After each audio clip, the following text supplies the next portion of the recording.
Okay, in this tutorial we're going to take a look at cycles and the lighting within cycles, and more importantly, different versions of cycles, or Blender that is, because Blender changes significantly over the course of a year. It's not like you wait a year and you get one full complete upgrade or something like that. You know, you get upgrades all the time, and so things do change. And to give you an idea, it wasn't but a couple of weeks ago or less that I put out a tutorial using 2.63a, and I happened to be using it at the time. In that lesson I have a spotlight in here, and I've gone over spotlights and how they didn't really cast spots the way you would expect them to cast a spotlight like when you were in Blender Render.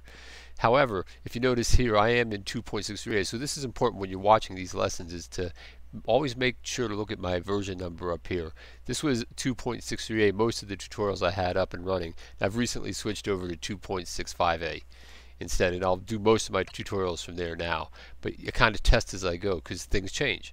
So here was 2.63a, and here is the spot that was set, which is the same as if it was set in Blender Render, but from that other tutorial you notice it really wasn't, it's right about in here. It really wasn't casting much of a spot. Let's see where it was. Oh yeah, there it was. It was just acting like a regular light in the scene, not like the spot that you would expect in Blender Render. And it's like, well, okay, that works. You know, we can create our own spots, can't we? Sure. So now let's switch over to another view. Now this is 2.65a. Here's the same spot. Here's the exact same file. The difference is I saved it into a directory, and I made sure that I saved it in this directory called Scenes for Blender 2.65a. This is a great habit to be into, is to make sure you know what versions you developed your scene within, because they don't kind of go back and forth between for older versions is easy. So now look at here. Here's the same spot, but yet we actually see the spot effect in here. And now down here, there's actually a spot shape thing. This wasn't in here before. Let's see if the cone even shows up. Well, maybe not in here. Maybe in material mode. Let's see if the cone shows. Oh, they actually show a cone in here, and you can actually change. Yep, you can change the size. Well, this wasn't in here in 2.63a. So you always have to keep up with it. In fact, well, suddenly you can tell this kind of lighting within cycles is kind of boring, but it's important for certain things if you're trying to achieve maybe a cartoon effect or something like that. But relative to these kind of shadows, it's, you know, not even near the same. Also, as far as these versions, like I said, I keep a lot of my files separate, so I always know what version I created the file in. Because when you open up a new file, if I was to try and reopen this back in version 2.63a, let's see what happens actually. There it is, and I'm going to try and open it from that other directory. Let's see, it's right there, Spotlight. Alright, so now I'm opening it from 2.63a after it's already been opened in the other file.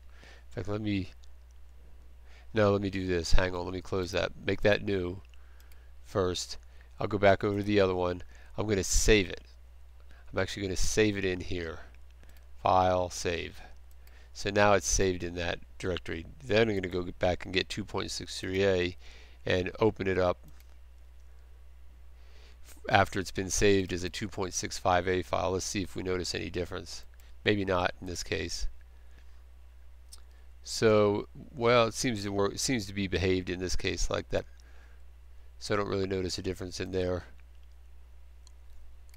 Alright, well, and then sometimes when you open things like this, you notice when you open it, you can do this load UI. This makes sure when it's selected like this, that it's gonna load the user interface associated with that version.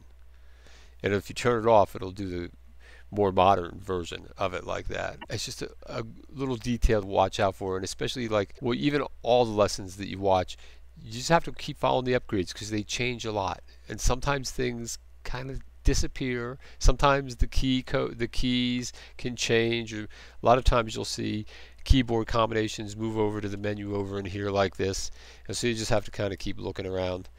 And it's not all cast in stone, but in general it doesn't matter because it always just keeps getting better anyway. Alright, well, that's it for now, and I'll see you in the next lesson.